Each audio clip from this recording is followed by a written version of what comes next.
No, el único delito, como dice él, que cometió fue defender los intereses del pueblo más marginado y excluido históricamente de la toma de decisiones por un sistema que sigue aplicando aún hoy la legislación de Fujimori. Ese es su delito, es confrontar con un sistema político que tiene sus raíces en la constitución de la dictadura de Fujimori. Fujimori está preso por haber cometido delitos gravísimos de lesa humanidad y sin embargo su legislación antiterrorista se sigue aplicando aún hoy, algo que Amnistía Internacional viene cuestionando desde 1994. Sí. Hace poco aumentaron la prisión preventiva de Castillo a 36 meses alegando formación de ¿cómo se llama? Asociaciones ilegales dentro del gobierno. Organización criminal. Organización criminal. ¿Es casualidad que eso se parece a las acusaciones que se han hecho en otros países latinoamericanos? O sea, ¿cómo interpretan ustedes? Es una muy buena pregunta. Es lo mismo que cuando se acusa en otros países de América Latina de asociación ilícita a todo un gobierno.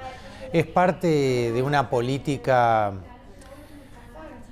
poco constitucional que algunos denominan lawfare. Yo no uso esa palabra, pero evidentemente hay una historia, una película que ya tiene varios capítulos escritos en toda América Latina. Pasó en Brasil con Lula, pasó en Ecuador con Correa, pasa en Argentina con Cristina, pasó en Bolivia con Evo Morales, pasó con Lugo en Paraguay, pasó con Zelaya en Honduras y hoy pasa con Castillo en el Perú. Todos los presidentes que no toman decisiones favorables para lo que le exigen determinados grupos económicos terminan presionados y perseguidos y hostigados judicialmente, y para eso además se emplean figuras vagas, como puede ser el terrorismo.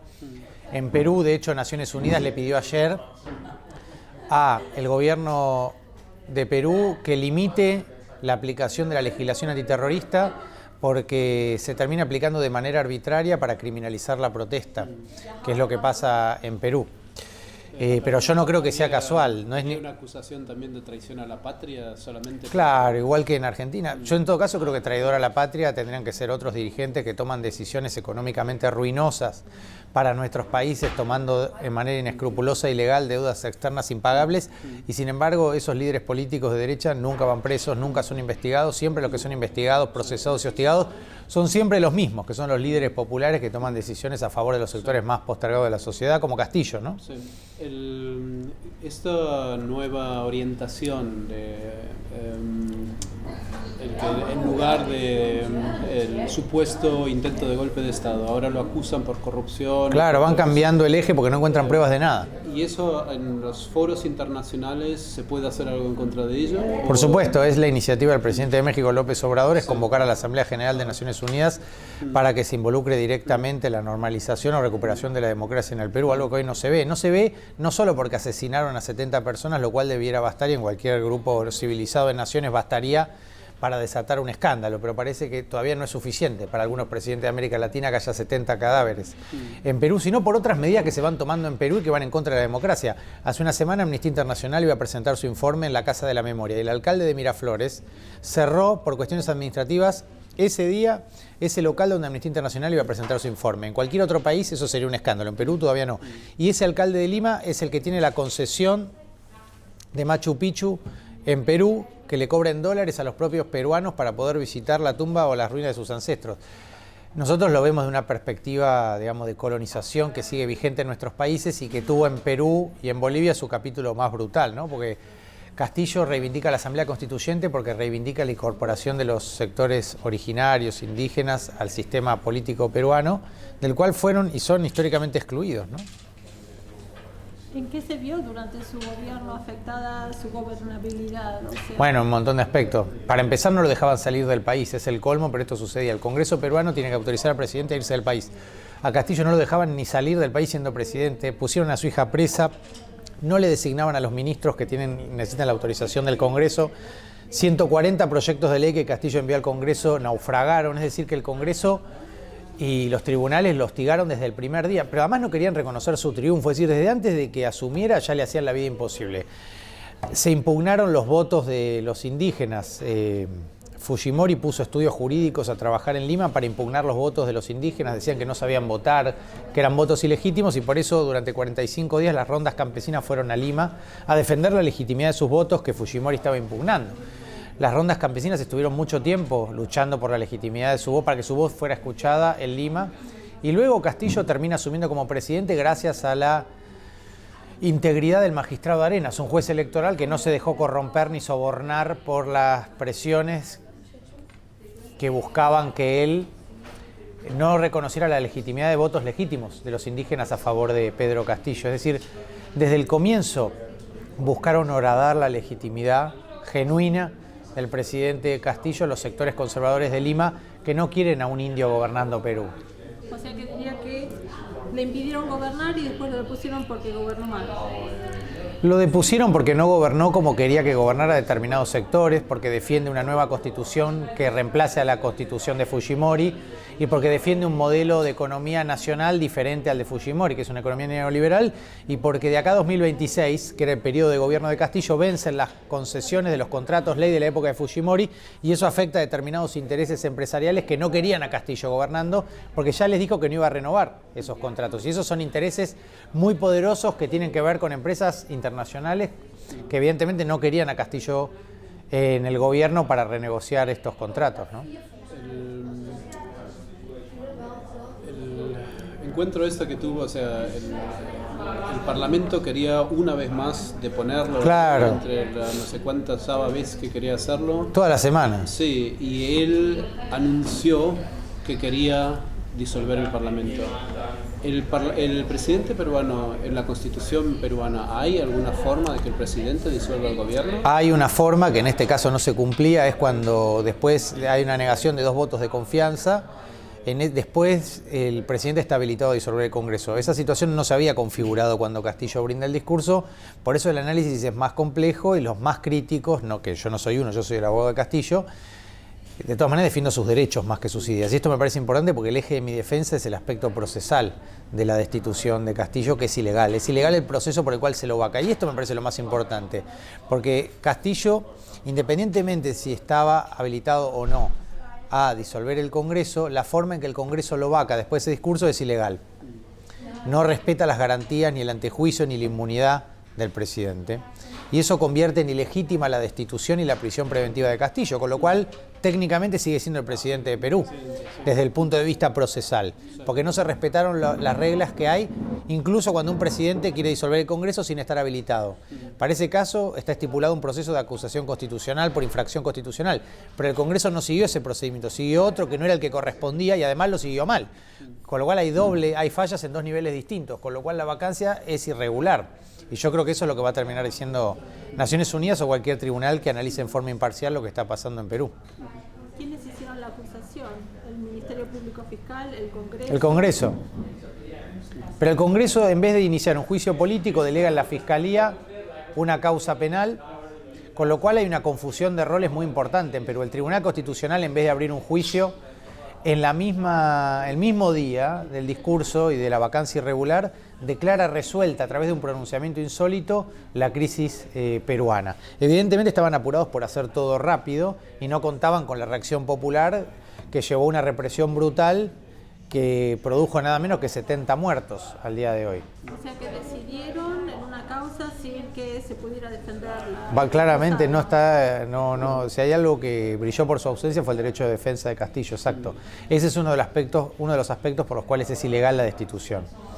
Más allá de si el discurso es correcto o no. Por eso yo lo que sostengo es que incluso se puede vacar a Castillo porque el discurso no era compatible con los presupuestos constitucionales, pero incluso en ese caso había que seguir otro procedimiento, que no es el que siguió el Congreso peruano. Por eso para Castillo se puede defender, tiene que ser repuesto. Una vez repuesto se puede seguir un procedimiento de acuerdo a la ley, que es lo que hasta ahora no sucedió, que Castillo se pueda defender en un escrutinio público, lo que hasta ahora no sucedió. Y eso va a habilitar una situación política diferente, ¿no? Pero después será Castillo el que tendrá que defenderse una vez restituido en el Congreso y que tendrá que defender su discurso, su posición, que yo creo que se debe ante el hostigamiento constante que recibía de parte de los medios, el Congreso, la justicia, la persecución y el hostigamiento y la ingobernabilidad a la que lo condujeron. Por eso lee ese discurso casi como un acto de resistencia desesperado, diría.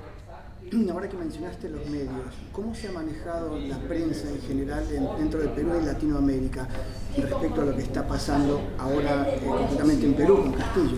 Con mucho temor y mucha displicencia, y también porque es un caso complejo y los periodistas no saben derecho procesal. Y en general uno sobre lo que no sabe no habla o repite lo que dicen otros, que es lo que suele pasando con la prensa en Perú. Pero lentamente la prensa está empezando a cambiar el vocabulario y eso es muy interesante. Hoy por primera vez, hoy es lo que te mandaba vos hace un rato, Tony, la República habla de ejecuciones extrajudiciales. Es un lenguaje muy fuerte, es nuevo, es un cambio radical del discurso que viene usando la prensa peruana. Hoy es la primera vez. Yo creo que es por la influencia de que la prensa europea está empezando a hablar del caso, entonces la prensa latinoamericana empieza a correrse y empieza a usar un lenguaje más crítico. Empiezan a emplear nuestro lenguaje, que es el lenguaje de los derechos humanos, para denunciar con nombre y apellido lo que está sucediendo en Perú. Hace tiempo que viene sucediendo, solo que la prensa no lo venía diciendo. Eso me parece alentador, que hable de ejecuciones extrajudiciales. Pero la prensa peruana, la mayoría de los diarios y los canales de televisión, están así, son tan cegados como están en manos de multinacionales, como sucede en otros países. Sí, te diría que con algunas excepciones. ¿Cómo? La versión completa. Sí, vos tenés algunos medios como La República que hacen un esfuerzo por ser más imparciales, por abrir un poco la discusión. Ese es el medio que hoy, por primera vez, desde que se desató esta crisis gravísima, habla de ejecuciones extrajudiciales, que es un lenguaje ya más fuerte y más frontal contra el gobierno ilegítimo de Boluarte, es denunciar los crímenes que está cometiendo el gobierno. Pero esto no era así en ningún medio peruano hasta hace muy poco tiempo. Después de una entrevista que doy en Colombia, al diario El País de España, es como si esa entrevista hubiera tenido cierto peso porque fue a un diario europeo en otro país y de esa manera se rompió de alguna manera el cerco mediático y se abrió un poco el debate en la prensa peruana, que hoy es un poco más interesante. El diario El Comercio también publicó una respuesta mía, una réplica, y yo subí esa publicación luego de una entrevista donde no ponían todas mis opiniones, pero bueno, publicaron toda la réplica. Es decir, lentamente la prensa se va animando a poner la gravedad con nombre y apellido de todo lo que está sucediendo en Perú. Pero esto no fue siempre así, el comienzo no era de este modo y por eso la represión avanzó tanto. ¿Hay algún sector de prensa que simpatice con él? ¿O hay alguna prensa de izquierda? ¿Con Castillo? Sí. Yo mucho la prensa peruana no la sigo, pero sí, claro, hay sectores de la prensa que lo siguen, claro. No son los hegemónicos ni los predominantes, pero esto es lo mismo que pasa en Brasil con Lula, es lo mismo que pasa con Cristina en Argentina, es lo mismo que pasa con Evo Morales en Bolivia o con Correa en Ecuador. En general la prensa hegemónica predominante pertenece a grupos empresarios que tienen intereses comerciales en nuestros países y van a estar siempre en contra de los líderes populares que defienden los derechos sociales de la población más pobre y en general cuando vos defendés esos derechos vas en contra de los intereses concentrados que se llevan el dinero y los recursos lejos de nuestros países. Por eso no es casual lo que pasa hoy en Perú, como no es casual lo que pasaba en México, Brasil, Argentina o Ecuador. Es siempre parte de la misma lógica. El Papa el otro día, al cerrar el Congreso de Colonialismo del 30 y 31 de marzo, empleó explícitamente la palabra lawfare para denunciar la persecución judicial en toda América. Es decir, que ya hasta el Papa está usando este concepto, con lo cual hay una realidad que no podemos esconder más, claramente. ¿Es el Tribunal Constitucional el que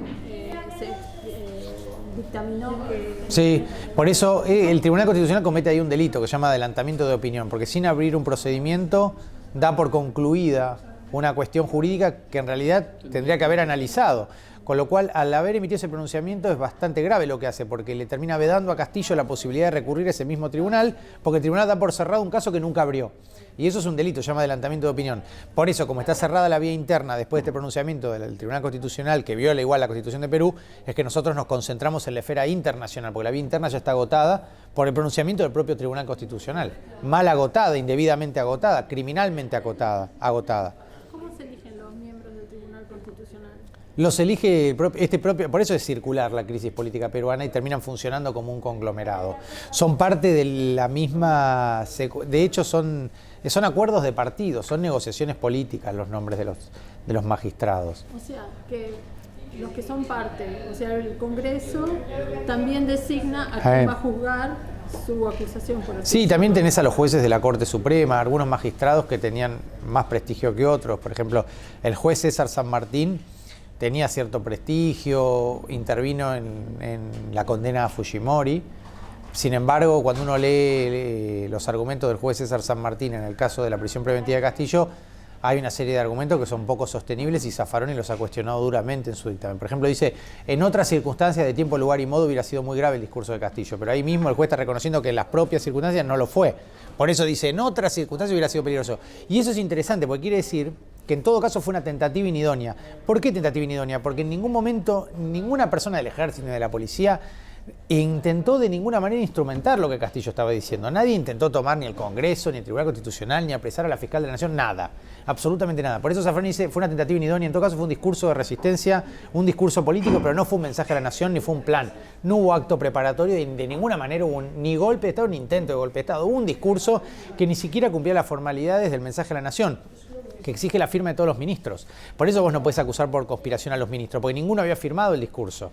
Y el discurso que da Castillo, él dice, me lo dio el pueblo, y él lo lee solo sin que lo firme nadie. Entonces, si vos querés procesar por conspiración, tendrías que apresar a Castillo y a 2 millones de peruanos que le sacaron el discurso. Pero a los ministros no podés, porque ninguno lo firmó y ellos renunciaron después que él lo lee. Con lo cual está clarísimo que no había ningún acto preparatorio y ningún plan, porque todos renuncian apenas lo lee. Si hubiera un plan, después del discurso van y lo instrumentan, pero es al revés de lo que pasó. Por motivo de tiempo vamos llegando al final. Tengo 2 preguntas nada más. Dale. ¿Cómo va a terminar esto? Bueno, esa es una pregunta que trasciende al derecho.